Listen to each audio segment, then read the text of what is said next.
My name is Joe Overton. I'm the founder and president of the Japan Studies Association. I would like to welcome everyone to the 27th Annual Conference of the Japan Studies Association, which we're titling Where We Have Been and Where We Are Going. For the next few minutes, I'm going to be giving you some background on what the JSA has been doing and what we plan to do in the future. They only let me speak for 15 minutes, so please, don't worry about it. I'm not one of those long-winded speakers. The first thing I have got to do, I have got to recognize the Japan Foundation and thank the Japan Foundation for all the tremendous support they have given to JSA, not just for this conference, but over a number of years. Without them, we would not have been able to do this conference. We had originally intended to do a program in Japan in 2020 and then 2021. That didn't work out because of the virus. We've had to make a lot of different changes, and we're going to talk about some of that. But first, let me thank those who have been so supportive in JSA for doing this. You couldn't do this kind of conference or any of the programs we do in JSA without a fantastic board. And you're looking at three of the board members right now on the slide.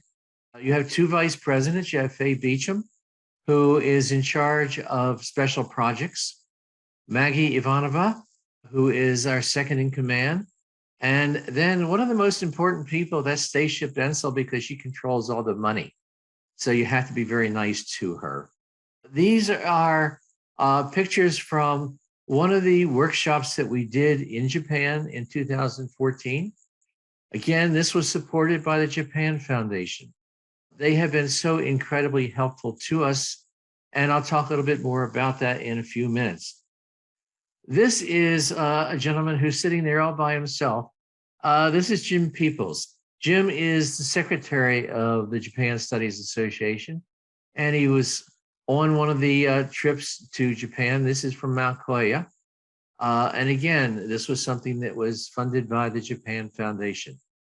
Jim is always there to keep us on track with everything we do. This, by the way, is not Dawn. Dawn Gale, there should be another slide in here with Dawn, but let me mention about Dawn.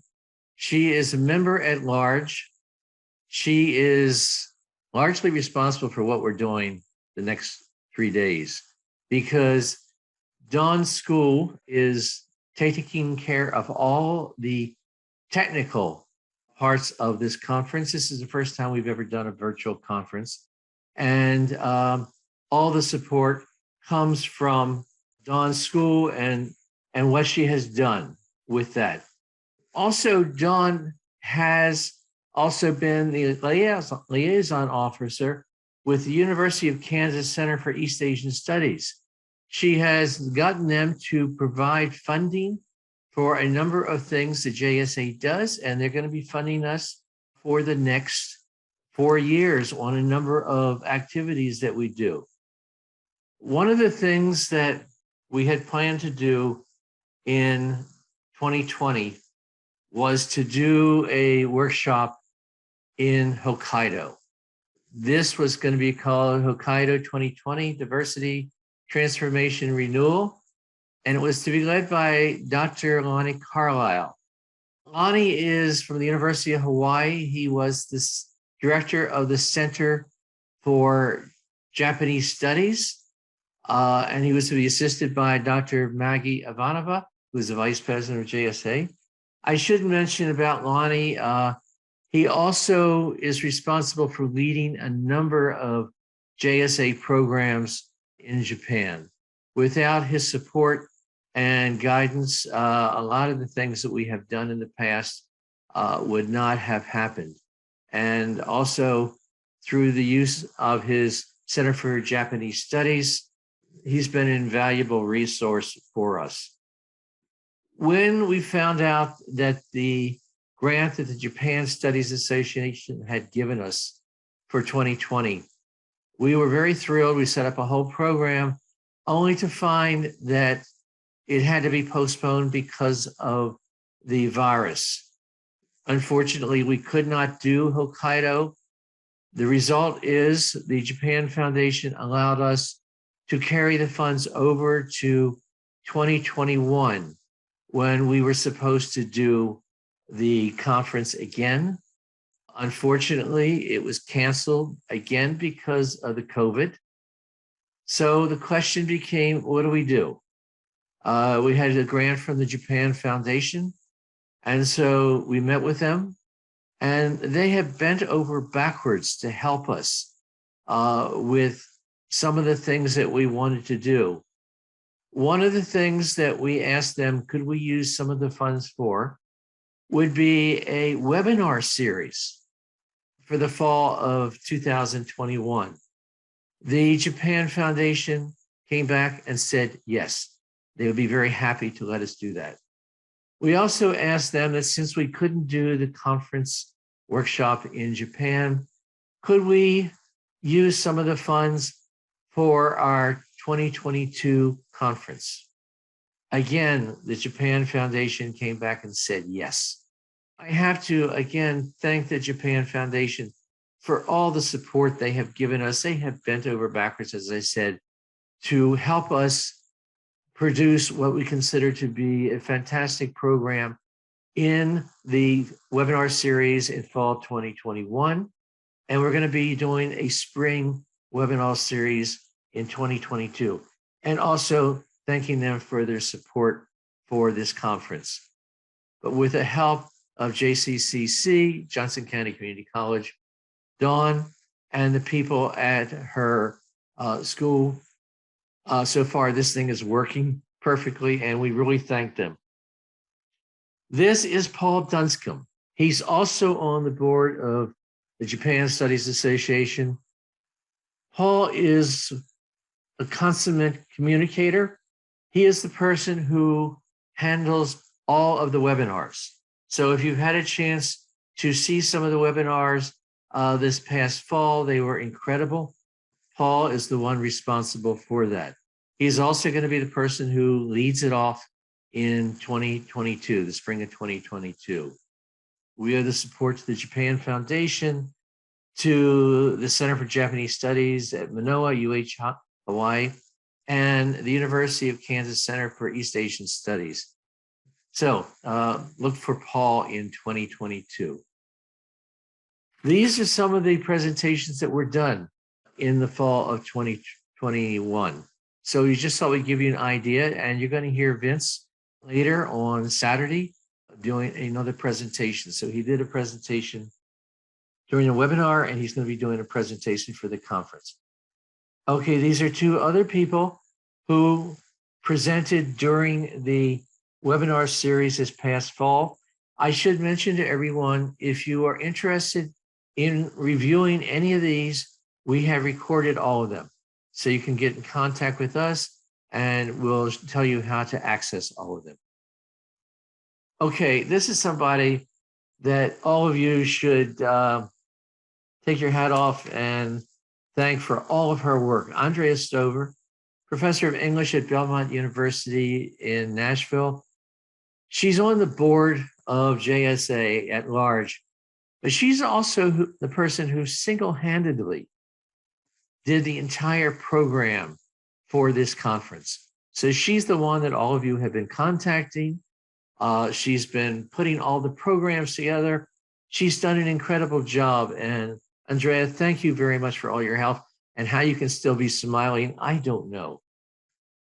These are some of the people that you're going to have in the program this week.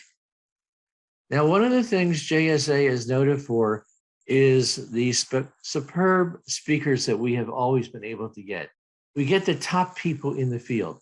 So you're going to find that the plenary speakers for the next 3 days are going to be, as I like to say, the cream of the crop. And they're going to be starting with David Howell today, who is from Harvard University. Tomorrow, you're going to have a panel of 4 people.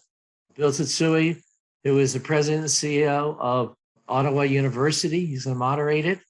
And then we have Assistant Professor Minda Landick. who is going to do a presentation.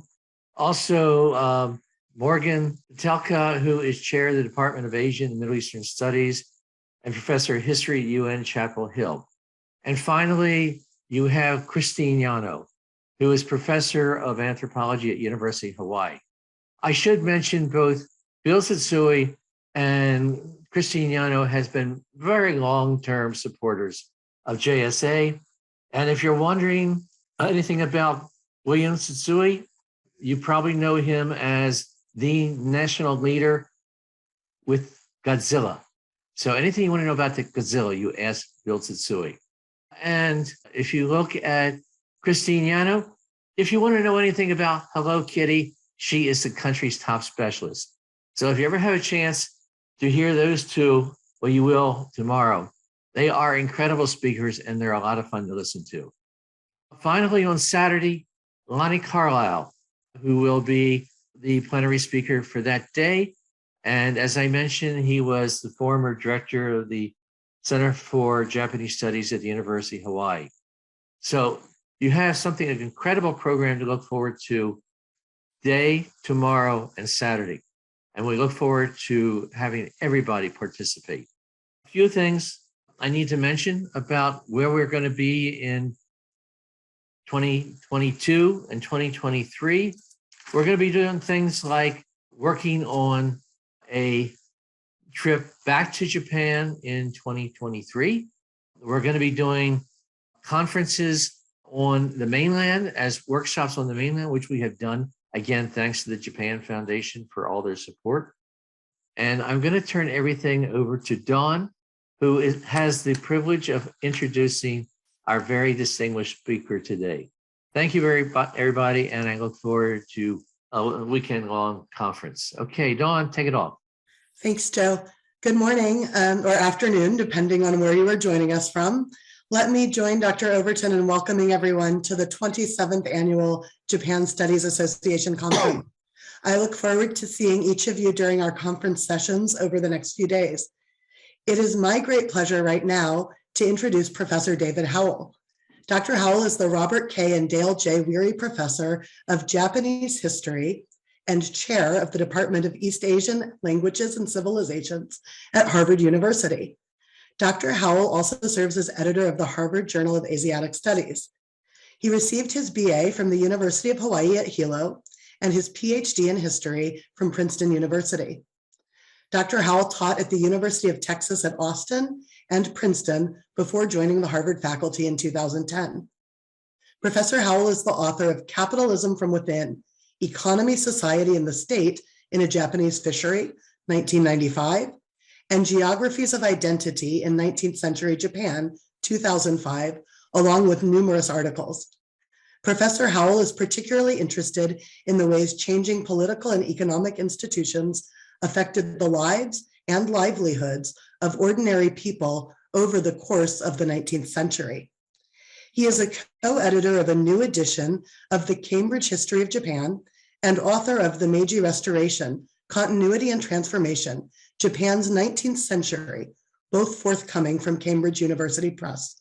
Please join me in welcoming Dr. David Howell as our first keynote speaker of this year's conference. Thank you very much, Dawn, for the very kind introduction. And thank you everyone for being here. And especially I'd like to thank Joe Overton for all of his service to the Japan Studies Association, to Andrea Stover for being the program chair of this conference, and to Dawn and all the other folks at JCCC in Overland Park, Kansas, for helping to arrange the technical side and the logistical side of all of this, which I know can be very trying. Okay, so let me jump right in to my talk, placing the Ainu in Japanese history. Since the theme of the conference, or one of the themes, is where we've been and where we're going, I thought I would start with a brief prologue, a bit of geography, which I'll show you in a second, and also a bit of autobiography. As you heard, I did my undergraduate degree at the University of Hawaii at Hilo. I wasn't born in Hilo, but I grew up in Hilo, and it's where I considered home, though I haven't lived there myself for quite a while. After I graduated from UH Hilo, I had the opportunity to go to Sapporo, to the to Hokkaido University for an 18-month stay on a fellowship sponsored by what was then called the Ministry of Education, the Monbusho. I wish I could say that I went to Hokkaido because I had clearly thought about the importance of the history of Hokkaido and of the Ainu people in understanding and narrating the history of Japan as a whole. But actually, I'll confess, I'm among friends I trust, I'll confess that I went there for two reasons. One, I'd heard when I was applying for the Monbusho Fellowship that it was easier to get a fellowship if one contrived to not go to Kyoto or Tokyo or someplace like that, but to a city outside of the center of Japan. And so I thought Sapporo might be a nice place. And then two, I'd been living in Tokyo for a while, and in the summer one year, I had the opportunity to go to Sapporo in August. And going from hot, sticky, crowded Tokyo to cool, wide open spaces, Sapporo was a real revelation. Basically, the whole center of the town, Odori Park, was turned into a 10-block long beer garden, and the weather was nice, and Hokkaido was quite beautiful. And so I thought I would think of some kind of project that would lead me back to Hokkaido if I were fortunate enough to get the Monbusho Fellowship. I did, of course, also have an interest in the history of Hokkaido, but I think the attraction of Sapporo in August was probably the thing that lured me there. Once I got there, though, I diligently immersed myself in the history of Hokkaido, and then eventually left and went back to the United States, where I did my PhD at Princeton University. I didn't originally intend, however, to do my doctoral dissertation on the history of Hokkaido per se.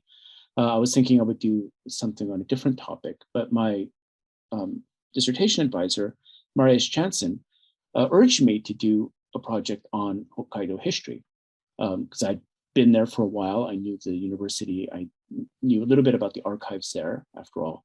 And then at the time we were having this discussion, no monograph in English had been written on the history of Hokkaido since John Harrison's Japan's Northern Frontier, which was published in 1954. So it's been quite a long time. I think Professor Jansen expected that I would go and write a dissertation on the history of the colonization or the so-called development of Hokkaido after the Meiji Restoration, on the Kaitakushi, the development agency, or immigration into Hokkaido from the Japanese mainland or something like that.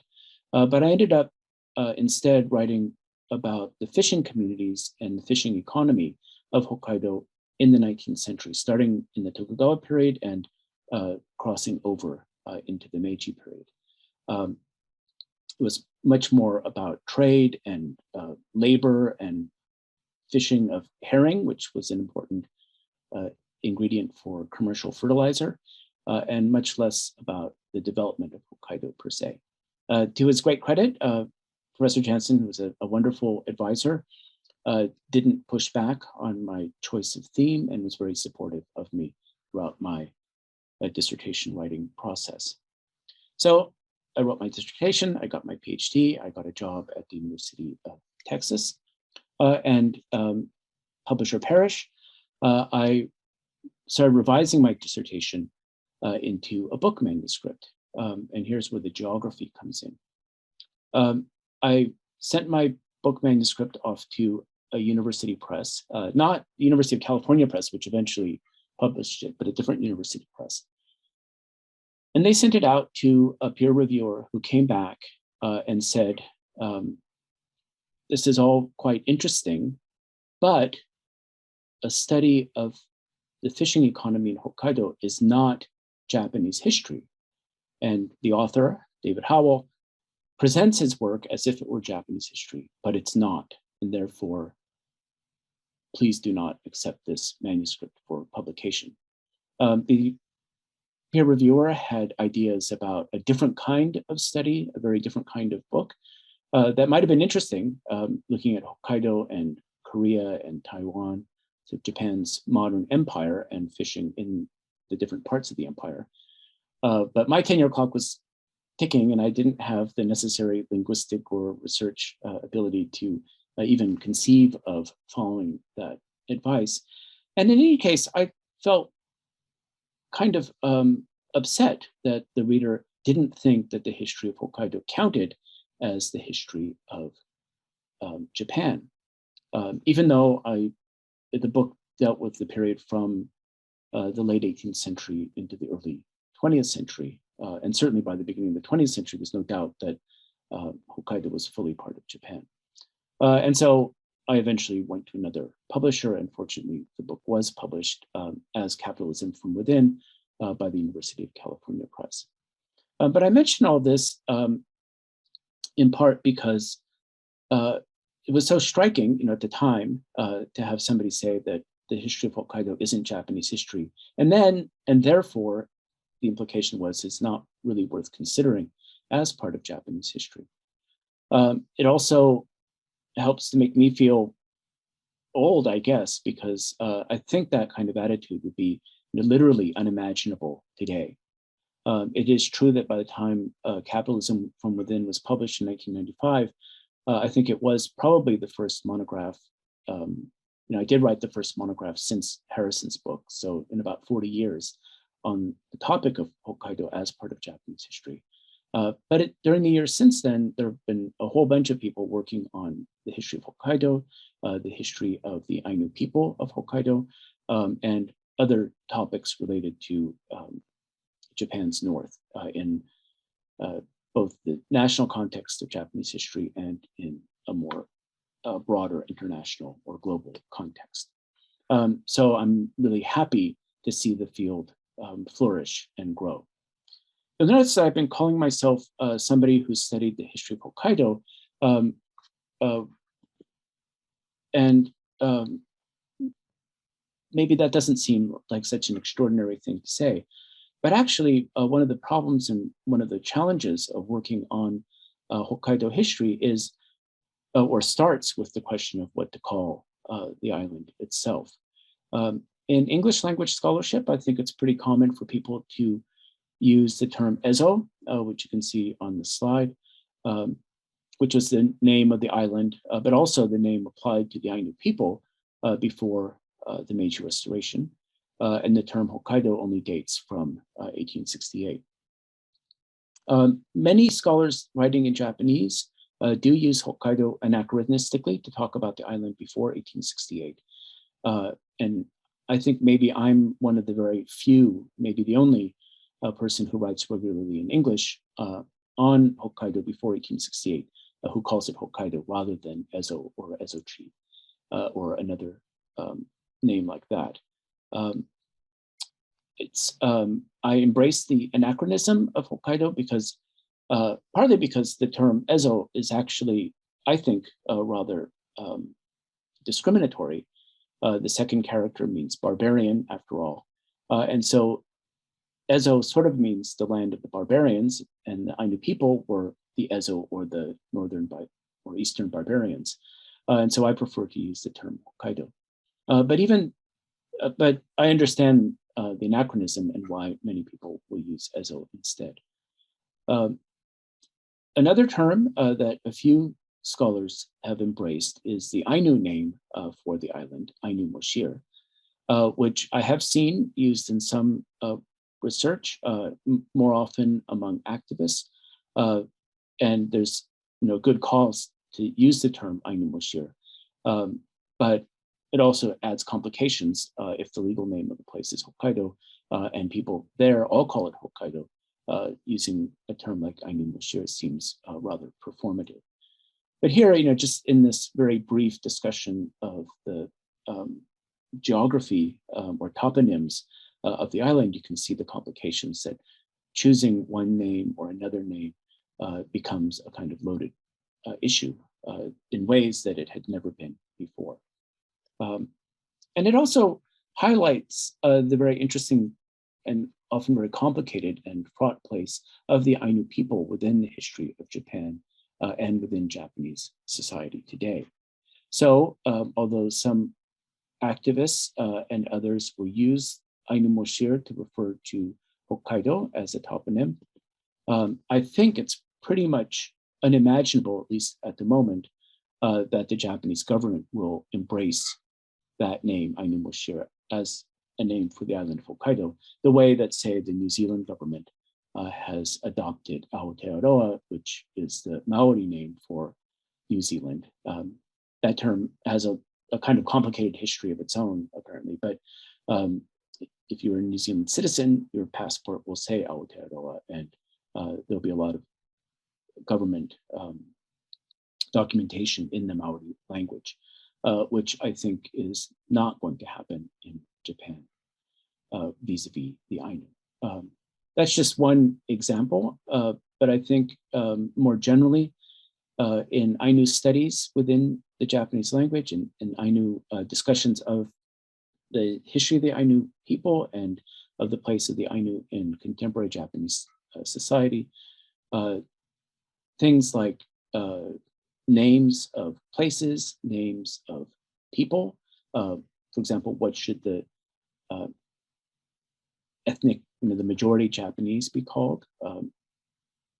Often the term used is wajin, which is a term known among specialists, but not known generally to others. If we use Japanese, then it suggests that the Ainu people themselves are not Japanese citizens, though they are. And so the questions about the distinction between Japanese as a legal citizenship category versus an ethnic identity and part of a membership in a national community and so on become very fraught in Japan in ways that I don't think they necessarily do in other places, even with indigenous communities or countries where the dominant ethnic minority is also the name, give their name to the country. Anyway, this prologue has gotten a bit long, but I just want to highlight how complicated and sometimes fraught issues of what to call people and how to refer to them, places and people have become. Let me now turn to the main part of my talk, which will be in two parts. First, visions of the Ainu, and then placing the Ainu in history. For visions of the Ainu, I'll go over four topics briefly. The first one, as you can see on the slide, is seeing the Ainu as an ethnographic curiosity or a lost population of Caucasians. Until fairly recently, this idea that the Ainu were interesting mostly because they look different from other peoples of East Asia, and therefore might be a lost tribe of Caucasians who somehow made their way across the Eurasian continent. That idea held a lot of currency until amazingly recently, I think even in the late 20th century. I know one prominent textbook of East Asian history had that line as late as the 1980s. Caucasians and other races are totally a construct, and therefore there are no Caucasians in a strict sense. And the idea that the Ainu are somehow descended from people who had come across the Eurasian continent has been thoroughly debunked. However, a lot of academic interest in the Ainu from the 19th century and well into the 20th century centered on this question of them as an ethnographic curiosity. And this had some horrible and really horrifying effects on the Ainu people themselves. So here is a photograph of Kodama Sakuzaimon, who was a professor in the medical school at Hokkaido University, showing the Showa emperor sometime, I'm not sure what the date of the photograph is, I think in the 1950s, giving the emperor a tour of his collection of Ainu treasures and human remains. The shelf behind them is all human skulls. And the aide way up in the upper right-hand corner has a kind of horrified expression on his face, I think, which captures my feeling, I'm sure your feelings, when you see this photograph. So Kodama was in the medical school. He was basically a physical anthropologist. And his dream seems to have been to make a name for Japanese science in world scientific discourse. And so he thought that if he could look at the physical remains of Ainu people and establish that the Ainu bones, especially skulls, were quote unquote Caucasian, then he could make a name not only for himself, but also show Western scientists that native Japanese scientists could contribute to world scientific discourse. That seems to have been his ambition. But the way that he carried out this ambition was by systematically looting Ainu graves with great impunity. I think I can't defend his actions at all. All I can do is say that he seems to have thought that it was in the interest of science, and therefore, if people were upset to see their relatives' graves being dug up, it was just that they were superstitious, or they didn't appreciate that it was necessary and worthwhile for the development and pursuit of scientific truth. I could spend the rest of my talk telling horror stories about how he went about looting graves, but suffice it to say that he desecrated many, many graves throughout Hokkaido, but enjoyed prestige and prominence as a scholar throughout his career. I think, at least until toward the end of his career, by which time people were questioning his methods. Ironically, for somebody who said that his goal in life was to contribute to science, he kept such bad records of the graves he had desecrated that almost 1,000 skulls and other physical remains were stored in an ossuary on the campus of Hokkaido University because the authorities couldn't figure out where the remains had come from, and therefore couldn't return them to the families of the people whose skulls they were. And then only very recently, a couple of years ago, the remains, along with others held at 11 or 12 other universities in Japan, were moved to an Ainu-managed memorial site at Upopoi, the new National Ainu Museum and Park, which opened in July 2020, just in time for the Tokyo Olympics, was the idea.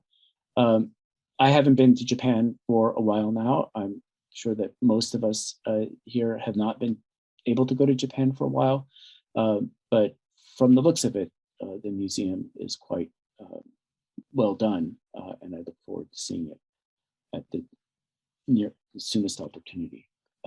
Anyway, there they have a memorial center that's managed by Ainu people to look after the remains. And in the meantime, they are working hard to try to identify as many remains and return them, repatriate them to their home communities, though it's very difficult to do so.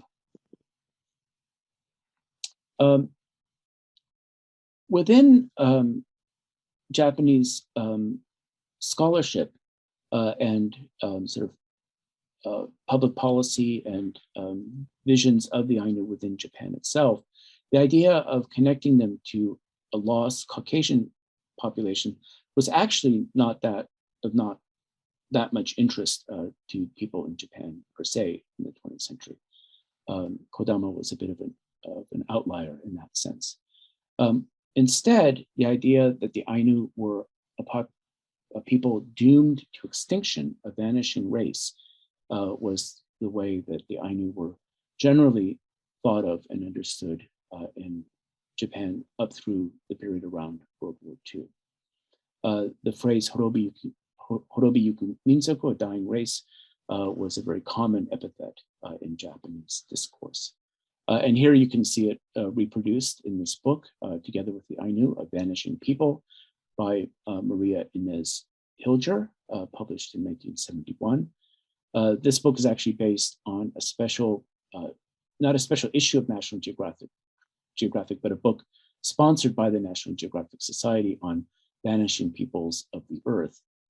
And she was commissioned to go to Japan to write up about the Ainu before they disappeared once and for all in the early 1960s. That was the idea, at any rate, behind her work. It's kind of cringeworthy now, but at the time, the idea that the Ainu were doomed to disappear was not at all controversial. I read reviews of the book after it came out, and there was a very long review published in the American Anthropologist, the leading anthropological journal in the US, that had a lot of criticism of the book, but never took issue with the idea that the Ainu were a vanishing people. One of the interesting things about this idea of the Ainu as a vanishing people is that during the pre-war period in particular, contemporary commentators on the place of the Ainu in Japanese society tended to spin that as a kind of a positive development. And on the slide, I've mentioned the name of Kita Shome or Kita Masaki, who was from Tokushima Prefecture in Shikoku, but as a young man moved to Hokkaido and spent his career working hard, in his conception at least, working hard for the greater welfare of the Ainu people.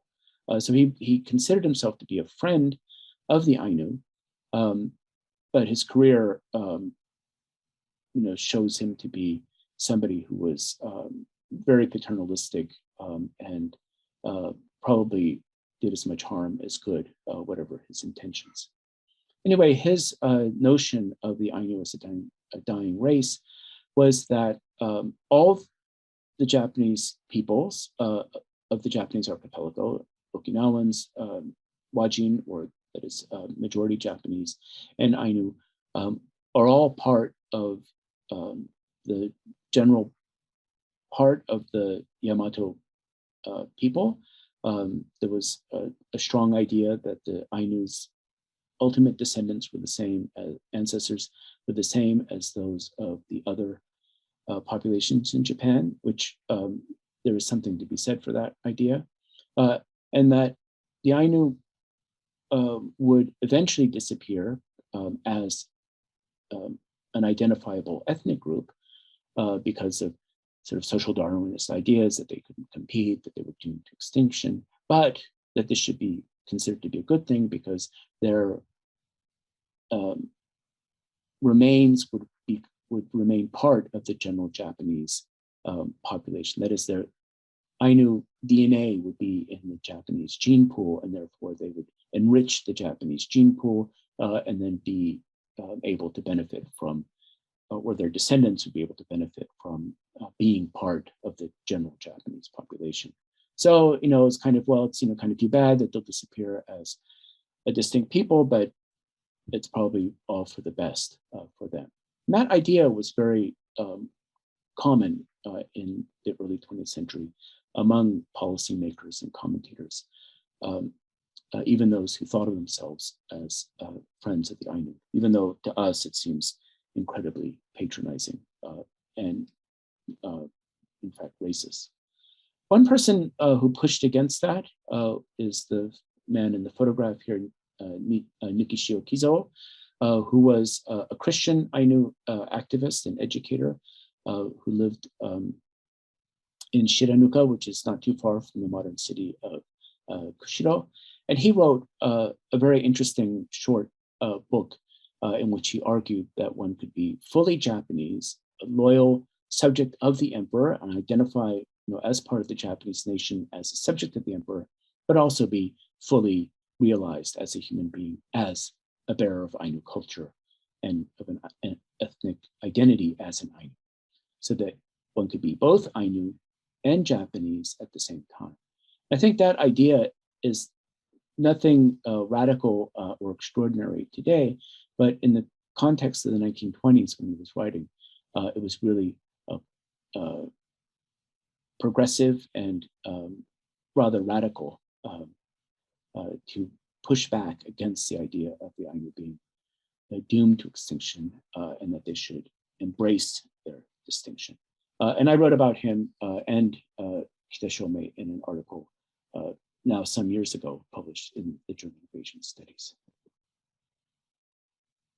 Nowadays, the idea of the Ainu as Caucasians or as a dying race, that kind of thing, I'm very happy to say are ideas of the past that have been completely tossed out. And instead, even the Japanese government, which is often very slow to embrace new ideas, have accepted the idea that the Ainu are one of the world's indigenous people, indigenous with a capital I, and that they should be recognized as an indigenous people, and that their culture should be recognized as a distinct indigenous culture of Japan. This acceptance is a long time in coming, not only by Japanese government authorities, but to some extent by the Ainu community itself. I think even today in Japan, there are many people of Ainu descent who identify as Ainu, but don't necessarily want to embrace an identity as indigenous people, in part because they are too clear-eyed. They're clear-eyed in seeing that if they embrace their indigeneity, they might expose themselves to more racism, more discrimination, and more trouble than it might be worth for them, for their families. But I think as a matter of cultural policy, it's long overdue and quite welcome. The new museum that I mentioned a moment ago, Upopoi, certainly if you look at the website, and I hope one of these days when we can all go see it in person, we'll see that it embraces and foregrounds the idea of the Ainu as Japan's indigenous people, and shows due respect for their culture as an indigenous culture. And looking at the program of the JSA conference this time and the webinar series, I think it's safe to say that our colleagues who will be speaking on Ainu issues and relations between the Ainu and indigenous peoples of North America are all starting from the position of the Ainu as an indigenous people. And so in that sense, for our purposes, this debate, if there was a debate, the debate is now settled, and Ainu are definitely an indigenous people. The new museum, Upopoi, is built on the site of the former Poroto Kotan, a tourist-oriented facility, a kind of theme park with a museum that was established in 1965 on the same site in Shiraoi in Hokkaido. The history of Poroto Kotan is actually quite interesting. In the late 1950s, the Ainu community in the town of Shiraoi was increasingly sort of overwhelmed with tourists coming through their neighborhood, sort of gawping at them. Oh, let's go see the Ainu, that kind of thing. It was disruptive, it was offensive, it was tiresome. And so the idea to build an artificial Ainu village, a kotan, on the outskirts of town, actually came in part through the Ainu community itself. Let's build something outside of town. Tourists can go. Tourists will inevitably come here, so let's let the tourists go out of town. Let's have souvenir shops and do performances of Ainu dance and other things like that to satisfy their curiosity and for them to leave us alone to live our lives in peace. And so, although it was very heavily tourist-oriented,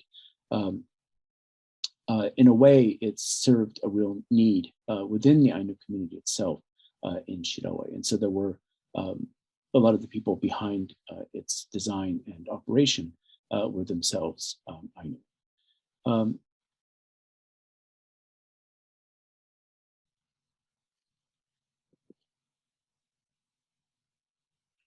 One of the issues that comes up, at least in the United States, whenever we talk about the performance or the articulation of cultural identities and ethnic identities, or questions of what's authentic, and then even more so, who has the authority to speak of or for a given people or a given culture. And I certainly feel it myself. Who am I to say anything about what it might be like to be an Ainu in contemporary Japanese society, or to be Ainu in the context of 18th century or 19th century Japanese society. I haven't had that lived experience, and so I don't really have the authority to speak. That said, I think it's hard to apply contemporary US ideas about authenticity and authority directly to discussions of the place of the Ainu in Japanese history and contemporary society, that the conditions in Japan are rather different, and especially ideas of about things like cultural appropriation and authenticity, I think, play out somewhat differently in Japan than they do here in the US. One of the interesting phenomena of people thinking about what it means to be Ainu in the context of contemporary Japan is the way that tourist art and crafts have been reimagined in the last several decades. So, for example, the sort of quintessential classic bit of tourist art in Hokkaido, anyone who's ever been has seen them lined up in shops, are the carvings of bears, wood carvings, especially of bears and other, and sometimes of people, like the big statue at Porotokuta. But bear carvings, I think, are really emblematic. On the one hand, one of the beautiful handicrafts of the Ainu people, Ainu men in particular, during the pre-modern age was wood carvings. They made all kinds of things from wood, daily utensils out of wood, and had beautiful carvings. But carving animals, more or less realistic representations of animals or people was definitely not part of the Ainu wood carving practice during the pre-modern age. And in fact, the history of bear wood carvings is quite interesting. The head of one of the branch families of the Tokugawa house went on a vacation with his wife to Switzerland in the 1920s, and he saw lots of wood carvings and carvings of bears and other animals for sale in tourist shops in Switzerland. And he thought that the people who lived in Hokkaido might be able to do wood carvings as a way to supplement their incomes from fishing and farming. I don't think he was thinking specifically about the Ainu per se, but so if Ainu and other residents of Hokkaido might be able to get into wood carving. And apparently he brought back the idea from Switzerland around 1920 and as a handicraft, and eventually it caught on and spread throughout the island. And nowadays you can get extremely cheap and badly made outside of Hokkaido bear carvings, but also there are some works that are really beautiful and intricately done with a very high level of workmanship. And so here is in the slide, a bear carving by Fujito Takeki, who is an Ainu artist, who's probably one of the leading practitioners of sort of the high end of artistic wood carving. And he sort of embraced the aesthetic of the carving bears as an expression of his own Ainu identity, even though he knows quite well that his ancestors in the 19th century or before would not have ever thought to carve a realistic image of a bear or other animal. And then there are a few other Ainu artists who have embraced modern art. I think the most famous of these is Sunezawa Bikki, who died in 1989, but had a large production of sculptures. This piece here is quite big, but big and small, that don't look at all like traditional Ainu carvings or necessarily embrace quote unquote obviously Ainu themes, but were an expression of his own identity as an Ainu artist. So he embraced his Ainu identity through his art without feeling constrained to do work that was necessarily sort of stereotypically Ainu in the eyes of viewers. I mentioned that the idea of cultural appropriation doesn't really resonate, so far as I can tell, in discussions of Ainu culture within Japan. So, for example, one of the leading practitioners of traditional Ainu wood carving is a man named Takano Shigehiro, who lives and works in Nibutani, which is like one of the main Ainu communities remaining in Hokkaido. He's been doing this work for decades, and he's apparently one of the last people who can still produce certain objects in the traditional style. And so this is a tray that he did that is, quote unquote, authentically Ainu, even though he's not Ainu himself. And other fellow artisans and people who work with the kind of traditional side of Ainu handicrafts don't seem to have any particular issues with him not being Ainu himself, but being a highly skilled practitioner of Ainu handicrafts. And so I think the idea of him being sort of appropriating Ainu culture is not something, certainly nothing I've ever heard, and I don't think it would really resonate in the community. And then finally, as some of you may have read Annalise Llewellyn's really fabulous book, Fabric of Indigeneity, which talks about women who do Ainu needlework in Hokkaido as an expression of an indigenous identity or as a negotiation of indigenous identity, but that many of the leading practitioners of Ainu needlework do not identify as Ainu themselves.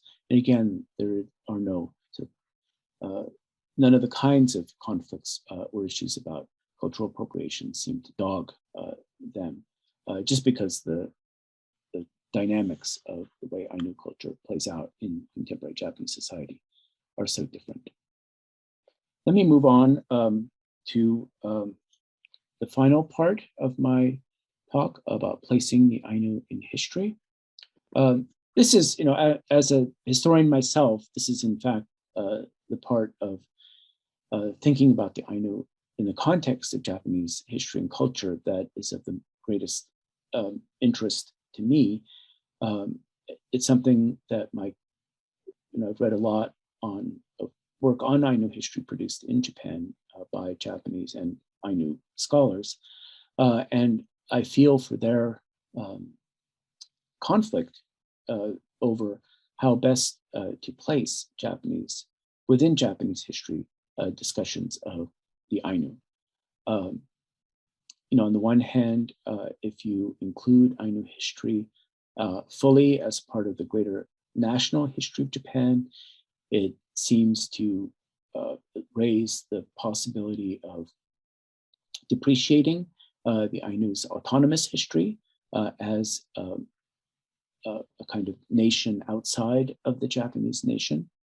On the other hand, if you exclude Ainu history from discussions of Japanese national history, then you're sort of denying their status in contemporary Japan as full members of the Japanese national community, even if they don't identify themselves as ethnic Japanese, quote unquote. And how to place Hokkaido at the same time within the broader framework of Japanese history. Does Hokkaido become part of Japanese history only with its full integration into the Japanese nation at the beginning of the Meiji period, or should we include Hokkaido into our narratives of Japanese history from the pre-Tokugawa period even, or certainly during the Tokugawa period? So these are issues that I think scholars wrestle with, and as with other cultural and ethnic issues in academic and activist discourse, I think they play out differently in Japan than they do in the Anglophone world, where among Anglophone scholars, I think there's a tendency to see Hokkaido as Japan's first colony, and there's certainly a case to be made for that Hokkaido during the Meiji period was a kind of colony of Japan. Whereas I think in Japanese scholarship, there's a more nuanced idea about where Hokkaido fits and where the Ainu fit vis-a-vis the Japanese state during the Tokugawa period, and even before. And if you look at the Upopoi website and its brief discussion of Ainu history, that website emphasizes the fact that Ainu culture has its own history and that the history is connected to the history of Japan, but is also independent of it. But let me just give you a couple of specific examples of phenomena that I think were historical anecdotes that I think open up ways of thinking about the Ainu in a broader historical framework, looking in this case particularly at the late Tokugawa period. My favorite one, I think, is the story of this man who's famous among scholars of Japanese contacts with the outside world, Ronald McDonald. R.A., not R.O., and he lived long before anyone thought of a clown named Ronald McDonald. He was the son of a Scottish man, a Scottish employee of the Hudson's Bay Company, and a Chinook woman who was born in what's now Oregon, the state of Oregon. And he was fascinated from an early age in Japan, probably because a group of 3 Japanese castaways had been rescued not too far from where he grew up while he was a child. He probably never met them, but he would have heard stories about these 3 young men who were rescued and sent back to Japan by the Hudson's Bay Company. Anyway, so he went to school in Canada, and then rather than pursuing a calm career, he signed on to the crew of a whaling ship with the idea of having himself taken off the ship in Japan. And this is before 1853, so Japan is still closed to casual contact from the outside. And so he managed to arrange to have himself put into a small boat off of Yoshiri Island, an island off the far northwest coast of Hokkaido in 1848. And there he was, he almost drowned, but he managed to make it to shore, and he was rescued by members of the local Ainu community. And so they looked after him and then took him to the castle town at Matsumaya, or had him arranged to have him sent to Matsumaya, and then from there to Nagasaki, where he was held in a kind of comfortable isolation and recruited to teach English. So he was the first native teacher of English in Japan ever in 1848. And so he was in Nagasaki for a few months before he was repatriated to the US. But as an indigenous man himself, interacting with the indigenous Ainu of Ishidi, I think it provides a way to, it's kind of a little glimpse. We don't know too much about their interactions, but offers a little bit of a glimpse of the kind of interaction outside of the framework of the nation state between an indigenous North American man and indigenous people from Japan during this period of national, more or less, isolation in Japan. So I'm always intrigued by that story, and always have it in my courses when I teach about the so-called opening of Japan in the 19th century. Another way to think about Ainu history is to situate it within Japanese history. And of course, this is a huge topic. So I just want to mention one little thing as time starts to run short. And this is a photograph of William Robert Broughton, who commanded the HMS Providence, which was mapping and exploring the waters around Japan. His ship called off of the coast of Hokkaido near Muronan and other areas in the vicinity of southeastern Hokkaido twice in 1796 and 1797. And he and his men traded with local Ainu residents who came out in their boats to interact and to trade. And so he's got an account in his a book about his voyage where he talks about his interactions with the local Ainu. And the interactions with the Ainu were much better and happier than his interactions with local Japanese officials. But there was no violence or anything in either of the sets of interactions. But anyway, he was able to trade. He wrote his impressions of the Ainu. But the really interesting thing is that oral accounts among the Ainu of these interactions survived. And Honda Yuko, who's one of the leading scholars of Ainu studies today in Japan, had written a really interesting account comparing Broughton's account in his English language book with an Ainu oral account recorded in the mid-20th century by a woman named Toshima Taneranke. She finds that the Toshima recorded oral account actually accords very nicely with what Broughton himself said about their interactions. And it offers a kind of interesting window into the questions of the historicity or the reliability as historical documents of Ainu oral literature, most of which cannot be linked to specific times and events. But it's kind of encouraging to see that oral accounts survive for a couple of hundred years within the Ainu community that accord very closely to what this Englishman who never returned to Japan after 1797 had to say. So again, it offers another way to incorporate Ainu voices into narratives of Japanese history and foreign relations. And then finally, I'll end with a brief discussion of ways of thinking about the Ainu as agents of their own history, connected to Japanese history, but also not necessarily subsumed within Japanese history. And the example that I like to give is of the Iomante, or bear spirit sending ceremony, which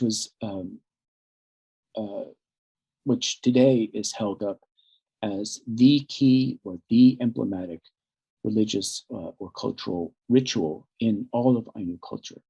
The idea is that Ainu hunters will capture a bear cub during the winter and then raise the bear cub in kind of an enclosure for a couple of years. And then over the course of 3 days, invite people from the surrounding area or other guests to join them, and there'll be offerings and other ceremonies highlighted by the ritual killing of the Ainu bear cub and eating the flesh and using the pelt and things like that. And the idea is that the bear is a god who's come to visit the land of the humans, and that if that by killing the bear, the Ainu allow the spirit of the bear to return to the land of the gods by treating the bear to a kind of feast and making the bear the centerpiece of this feast and celebration, dances and singing and other things. The bear will be very happy. He'll go back, he or she will go back to the land of the gods, tell fellow deities about how wonderful the Ainu in this place or that place are, how well they were treated while they had the corporeal form of a bear, and that would encourage other gods to go to the land of humans in the form of bears and to visit the Ainu themselves. So it was conceived of as a joyous event, both for the people and for the bears themselves. And so, as I said, this is kind of held up as the iconic ritual of the Ainu people. But in fact, archaeologists say that although the ceremonies in which the spirits of animals were returned to the lands of the gods have a very old history in Ainu culture, it appears that this kind of Iomante, the bear spirit sending ceremony, probably only dates from around the beginning, or I'm sorry, the middle, maybe the middle of the 18th century. And so when the Japanese artist Murakami Shimanojo did his epic scroll, Ezo to Kikan, so Strange Views of the Island of Ezo, in 1800, with a pretty lavish description and depiction of the Iomante ceremony. This ceremony that he was portraying may have been only a couple of generations old at that time, still a relatively new cultural practice. And so it's a really interesting phenomenon that something that seems so timeless and so iconic may actually have a relatively short history. And one reason that it's particularly interesting to me is that during the feast that would be part of the Iomante sort of rite, which as I said would last 2 or 3 days, local Japanese officials during the Tokugawa period, either officials from fishing stations or government officials who were posted along the coast of Hokkaido, would be invited to participate as guests, as honored guests, and they would be feted as part of the Iomante. It seems that, on the one hand, for the purposes of the Ainu community itself, this new kind of ritual where people would come from river systems in a general area and come together. It was a way to reaffirm regional identities, to reaffirm cultural ties with other Ainu communities. By this time, Ainu political organization had been pretty much wiped out by the Japanese by the end of the 17th century. So in lieu of a kind of political organization, the Iomante seemed to have helped reaffirm cultural and other social ties within the Ainu community. And so it served that purpose for the Ainu themselves.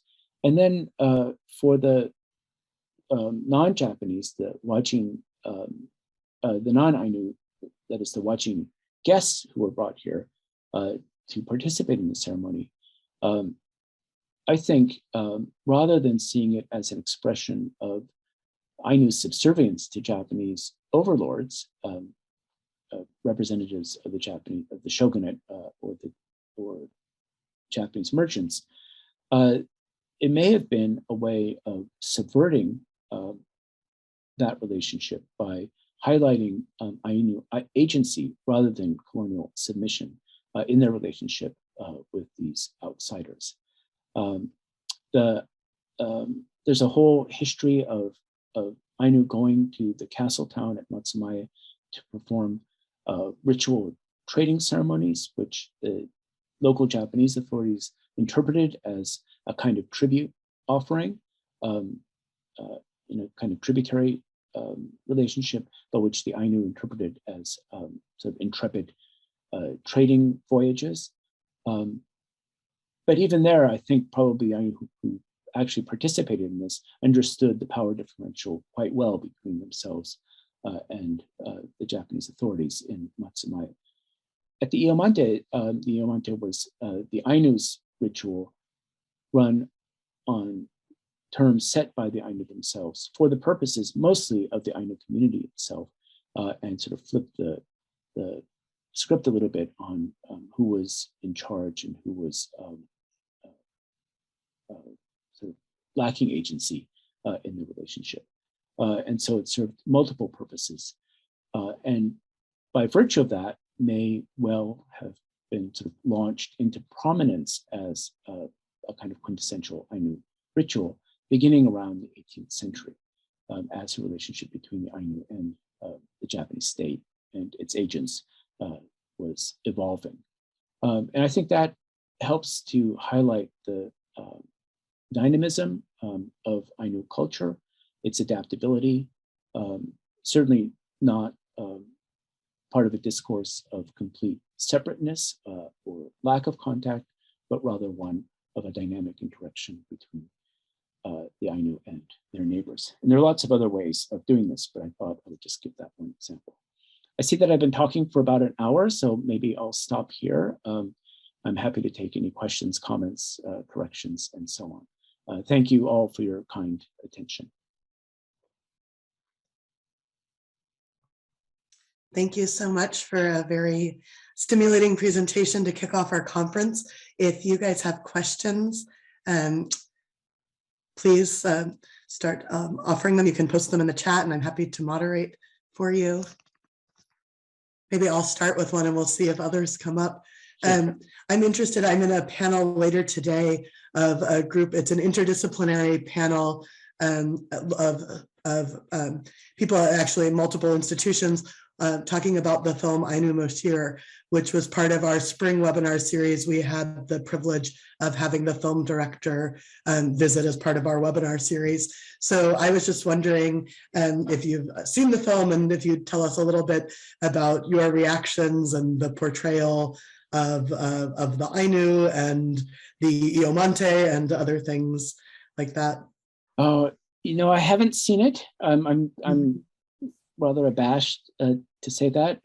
It came up on my Netflix page, and when I turned it on, it was dubbed into English, and there seemed to be no way to undub it. And that sort of ended the session in my family, and I meant to come back to it and view it before today, but then I in the crazy times that we live in, even though I spend way more time watching Netflix than normal, I didn't do it. So I'd be curious to hear everyone's thoughts about it, and I should see it. Well, yes, I'll encourage you to see it. I completely understand because I saw it for the first time, I think in March or April last spring, and it took me many months to go back and rewatch it, which I just did earlier this week in preparation for our panel this afternoon. But I think it's interesting. I think my experience watching it the second time around has been influenced by our webinar series, both last spring and again this fall. And I have no doubt that your presentation today will influence the things that stand out to me the next time I watch it as well. So hopefully this is a conversation we can revisit. And we do have some questions coming in to the chat. So let's see, starting from Jennifer Welsh, thank you for a great talk. Do you know if the late 19th/early 20th century Japanese ethnographic work related to the Ainu built from or referenced North American ethnographic work on Native Americans, for example, the primitive or the dying race, etc.? Yes, yes, thanks for that question. I think the short answer is yes. Early Japanese anthropologists, and sort of the discipline of anthropology developed in Japan beginning around the end of the 19th century. And so there was a great deal of interest in, the kind of, on the one hand, the kind of scientific racism or sort of ranking peoples and cultures. And so, seeing the Ainu as one of the world's primitive peoples, that was certainly part of it. Also, during the early part of the Meiji period, the Japanese government hired many Americans to come to help, quote unquote, develop Hokkaido. And of course, they brought with them their own attitudes about Native Americans. And they immediately saw parallels between the Ainu and Native Americans and urged the Japanese government to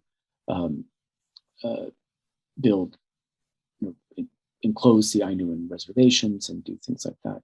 But actually, the Japanese government did not do that. The idea of creating a reservation in an American style did not appeal to the Japanese government, in part because the fiction in the US was that however primitive, Native Americans were sovereign peoples and sovereign nations that could enter into treaties with the United States, treaties that were inevitably broken, but still that they had that kind of sovereign power, which the Japanese government had no interest whatsoever in giving the Ainu. But so there was, anyway, the short answer is yes, there was interest in that. But I think the greater interest was trying to figure out the relationship between the Ainu and the original population of the Japanese islands. So it's more of an inside like racial origins question, latched on to the idea of the Ainu being both primitive and doomed to extinction. Thank you. So there's a question from a historian in the audience who wants to know what specifically you'd like to see at the new museum at Upapoi. Yeah. So, as a historian, I was briefly and sort of relatively tangentially involved in an exhibition at the National Museum of Natural History on the Ainu that was up in the late 1990s. And that experience was really educational for me, seeing how history is presented and narrated through a museum exhibition. So now I've developed the habit of whenever I go, I'm always curious to see what's there, what's not there.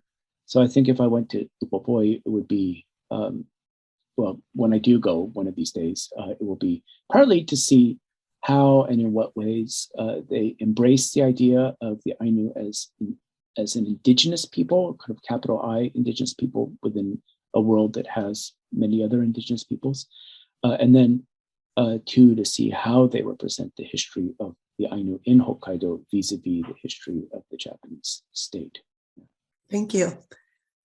So there's a little discussion along this question. So I'll start with the original and then kind of see how it develops. So the original question asked, besides your dissertation, did you have other research censored by the Japanese academic community? And there was a comment that rejected and censored might not be the same thing, that nuances and connotations may be significant there.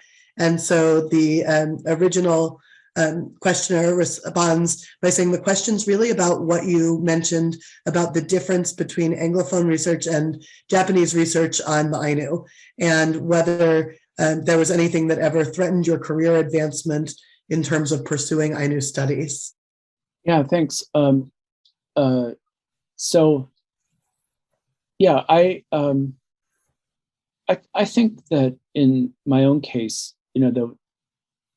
fortunately, my career has gone pretty well, so I have no complaints about my career being derailed by my choice of subjects. And even in that case, when my manuscript got rejected, I didn't think of it as, I certainly didn't think that someone was trying to shut down the kind of research I was doing. I just thought that the colleague, whoever it was, just didn't get what I was doing. And I was kind of offended that they would think that Hokkaido was not really part of Japanese history.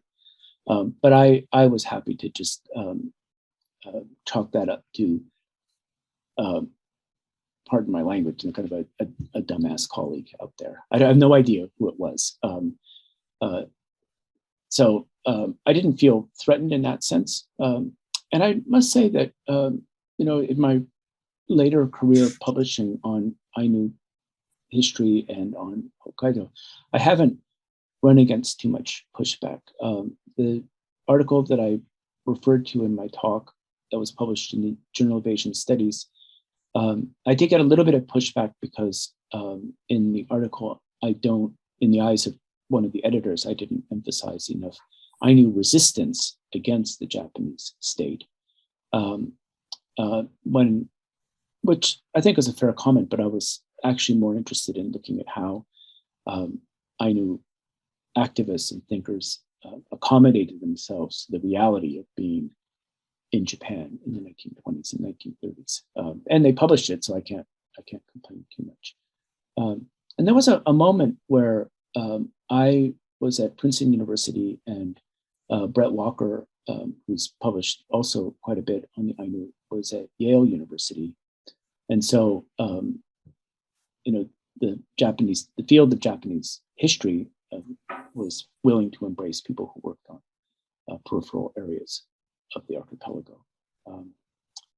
So there's so many questions. Let me just go back to the one. I think Micheline had the two original questions that I kind of connected together there. Yeah. So, on the question of Anglophone research versus Japanese research on the Ainu, I think in recent years, I think there's kind of interest in Anglophone scholarship on the Ainu because of their kind of character as an indigenous people, and therefore, an interest in seeing how the Ainu fit into a kind of global history of indigeneity, but also in the history of Japan as an indigenous people, vis-a-vis the Japanese state, but also vis-a-vis other indigenous people. Whereas I think most of the scholarship I see in Japanese is much more focused on the place of Hokkaido and the position of Ainu within that space of Hokkaido, vis-a-vis the Japanese state, but not so much vis-a-vis other indigenous people. I think there are people working with contemporary topics that do that, but the historians that I know are doing, like the most innovative people are doing work that adds a lot of nuance to our understanding of the historicity of the Ainu in the modern era. For example, Ogawa Masahito, who's probably the leading historian of the Ainu in the modern period, wrote this really fascinating article about performances of the Iomante ceremony in the 1920s and 30s. And he looked systematically through, in the article he says, on the one hand, most so-called Iomante were highly attenuated, little, very brief, an hour or two ceremonies that just like a highlights reel of what a full Iomante would be like. Sometimes with a bear being killed, sometimes without. But then there were performances of Iomante that, lasted a couple of days with a full thing that were advertised, and people would come watching Japanese, ethnic Japanese, and Ainu would come as spectators, not as participants. So they were held as a kind of performance, which already makes them rather different from their older meaning within Ainu society. But the thing that he found was really interesting was that advertisements for these would always say, this will be a traditional Iomante, probably the last ever so for 10 or 15 years, there are dozens of these, always the last traditional one ever, because and I know, everyone knows that they're going away because of the dying race stuff. And so he looks at how this idea of it being the last ever then becomes part of the history of the negotiation of what the Iomante means for the people who are participating in it and for the spectators. So that kind of thing. I think that I'll stop there. There are many other questions. Okay, so there is a question from Lisa Brady about the issue of cultural appropriation and why it is not seen as a problem by the Ainu. Could you comment further on why that might be? Yeah, I should preface that by saying that I'm not really, I can't really speak for all Ainu people by any means, and I haven't had the opportunity to have a specific discussion about this issue, but just seeing how it plays out in media and on the internet and other forms like that. I think part of it is that there's a sense of, I guess the best example would be the Ainu style needlework that Annalise Llewellyn writes about, where in her book, which is based on field work that was done, I think, in the first couple of decades of the century, there were sometimes tensions about like who's really Ainu, who's not really Ainu. What does it mean for a non-Ainu woman to be participating in making Ainu needlework? So there was, thought and about this, but the idea, I think that prevailed was the idea that it was important for these, for needlework, the skill, the creativity of the patterns to be perpetuated and celebrated and seen, and that the visibility was more important than the quote unquote authenticity of the person making it, or even the form that it took. So I showed a slide of face masks done with Ainu style embroidery. And I think the visibility and the appreciation of the technical skill is therefore more important than the kind of authenticity. And I think just, the way that cultural appropriation is discussed in the United States today is, I think, a pretty peculiarly American thing, some of the conflicts that come up. So maybe that needs more explanation than why not in Japan, I think. But it's been like 3 years since I've been able to go to Japan. So I just add the asterisk that my thoughts may be outdated because I just haven't had a chance to talk to people. Thank you. We've got a few more in the chat, and I think we have about 13 minutes still in this session before a break. So if you're up for some more questions, sure. This one comes from Lonnie Carlisle. Lonnie says, "Thank you, David, for a fascinating and inspiring presentation. I was recently reading a very old article on mobility during the early modern period in Hokkaido, where the author highlighted different forms of interaction with the Ainu that were prevalent in the Masume Hakodate area and the rest of Ezo, as well as the different forms of governance of Ainu in the two zones. Do you see any value to including the Matsumai area in Japanese history and conserving the rest of Hokkaido during the early modern period as a separate history?" Yeah, that's a really interesting question.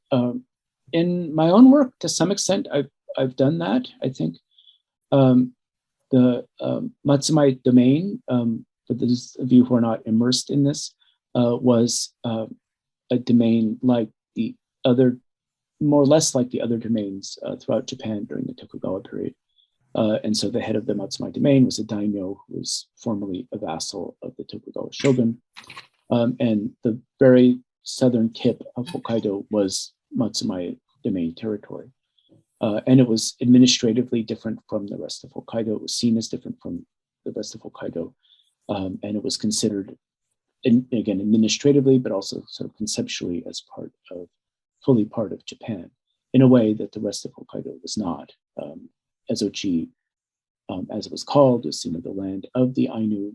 Until 1855, non-Ainu Japanese people were not supposed to live there full-time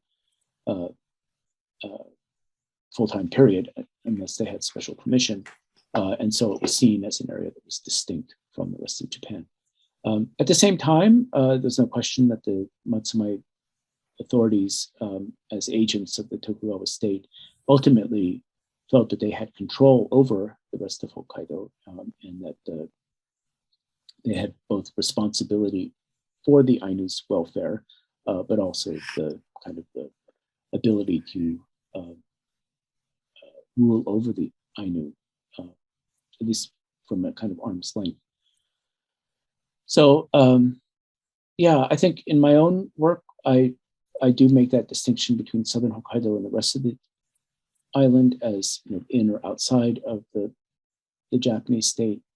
But I would also highlight the fact that the peoples of Hokkaido, the Ainu, and even sort of pre-Ainu cultures, have always been in contact with the other Japanese islands, and trade and other contact and conflict have been a constant. So there's no kind of Columbus moment in the history of Hokkaido. So yeah, political control, trade, other kinds of interaction, it's really complicated, which is also one of the reasons that personally I understand, but I don't quite embrace the idea of Hokkaido as Japan's first colony in the same way that I would see Taiwan and Korea as Japanese modern imperial colonies. It's not a colony, but it's different from other colonies. Thank you.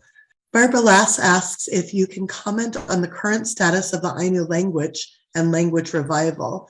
She's asking because Indigenous languages are one way for Indigenous people to tell their own stories or relate their own histories without anything being lost in translation. Yeah, that's a very important question. And certainly, I think many people in Hokkaido feel that way too, that preserving and reviving the Ainu language is an important goal. And Honde Yuko, the scholar whom I cited during my talk, actually was very much involved. I think before she became a university professor, lived in the community of Nibutani as an Ainu language teacher. She's not Ainu herself, but she's immersed herself in the community for quite a long time. So I think there's a general recognition that it's very important. But at the same time, it's it takes the form of like Saturday Ainu lessons for children in a community that may have a relatively large Ainu community, or classes for adults, again, once a week. And it's like, let's say hello in Ainu, let's count to 10 in Ainu. So it's important. Symbolically, it's really important, sort of staking out that preserving and continuing Ainu language is a priority. But it's different from, say, in Hawaii, where there are Hawaiian language immersion schools that have developed in the last couple of decades, where kids go and by the time they graduate from high school are, fully fluent, sort of semi-native speakers, or have that kind of semi-native Hawaiian language ability. And it's very difficult to imagine an Ainu immersion school. Certainly not, it would never get the official imprimatur of the Japanese Ministry of Education, but also just the logistics of running it.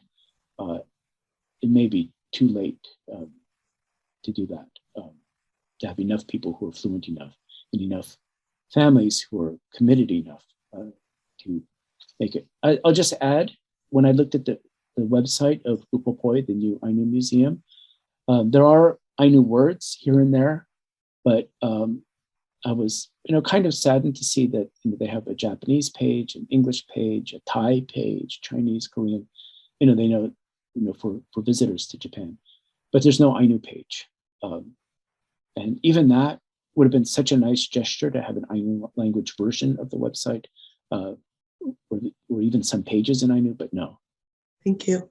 Micheline Sung asks, what is your relationship with Ainu activists? Do they see you as someone who supports their self-assertion of their Indigenous identity? I actually don't know. I haven't, much of my work previously. I, certainly interacted with Ainu academics and scholars and members of the community, but not too many people, if the distinction makes any sense, not too many people who I think consider themselves to be activists per se. And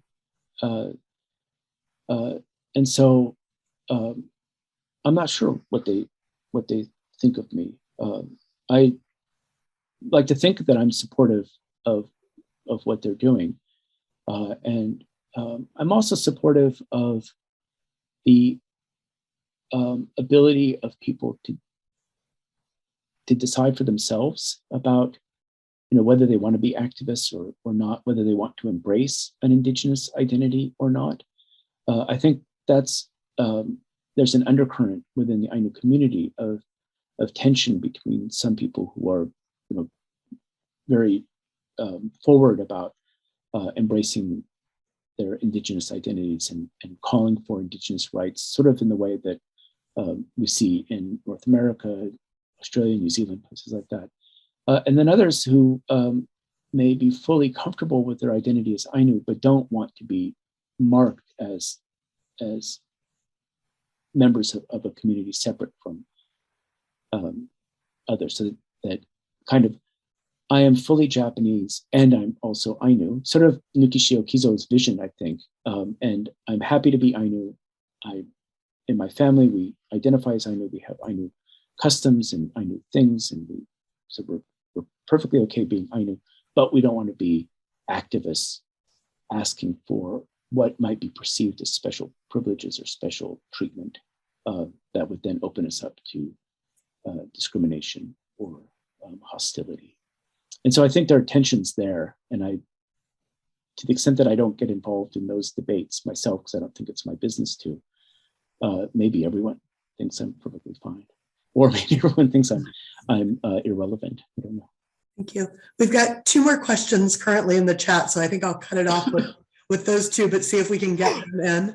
Yeah. So Faye Beecham asks whether you would comment on the term colonialism in relationship to the Japanese government's approach to early policies in Hokkaido, and if or how Japanese think in terms of past colonialism. Once upon a time, I would have engaged in contortions to avoid talking of colonialism, but I think nowadays, I'm fully on board with the idea of seeing the project of developing Hokkaido in the modern period as a kind of a colonial project. But while at the same time, thinking in terms of the Japanese government's aim to not carried out at all in ways that were any good for the Ainu, but their kind of idea that beginning with the Meiji period, the Ainu were, for the most part, like supposed to be like other Japanese people, in that that the Japanese colonial project wasn't a project of taking land away from the Ainu and giving it to the Japanese, but rather of having other Japanese come in to live in Hokkaido and develop it, and then the Ainu would either disappear of their own accord, or that they wouldn't be, or that they would be protected, but not really, but not a focus of colonial policy too much. I'm mangling what I'm trying to say, that that there's a bit more of a complex idea of what it means to develop Hokkaido that's different from going someplace that's seen as completely external to Japan and then coming in as a colonial overlord. From the standpoint of the Ainu, or even of Japanese people living, other people who had been in Hokkaido before that, non-Ainu people who had been in Hokkaido before 1868, it probably looked very much like and felt very much like a colonial project. But I would just want to think of some adjectives to attach before the word colonialism. That is, yeah, I don't know. I'm regretting that this is being kept for posterity, because I'm not putting it exactly the way I would. I think we understand where you're coming from and what you're saying. So thank you, David. All right, our last question from Andrea Mariucci. I've been reading articles and works on matters of cultural representation and national branding of Japan.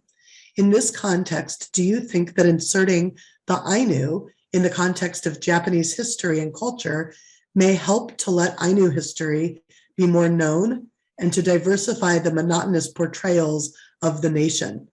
Or else would such a thing just play into the paternalistic Ainu are Japanese and will enrich Japanese culture discourse you mentioned in your presentation? Yeah, I would love to see images of Japan, the Japanese people, that included the Ainu as part of a community of Japanese citizens, so long as the Ainu or representations of the Ainu were not turned into the kind of how every locality in Japan has its own yurukyara, these kumamon and other mascots, and I would be horrified and alarmed if it turned into a kind of mascotization of Ainu. It would be insulting and maybe even done. Well, yeah. So I would be very cautious about that. But I think why not? It's hard to imagine New Zealand, like a representation of the nation of New Zealand, ignoring Maori people, but also ignoring the European settlers who have been in New Zealand for a long time. And so I think that would be great. I'm not holding my breath, but I think it would be good to make, Japanese people themselves aware that the Ainu are not just a museum piece, or not just a sort of curiosity, or not a people who have disappeared, but the Ainu culture is alive and well, Ainu people are alive and well. It's a dynamic culture, dynamic people, and also, full citizens of the Japanese nation who have the right to be respected as such. David, thank you so much for kicking off our conference with a very interesting presentation and a stimulating question and answer session. And I appreciate everybody that participated, and just thank you for joining us.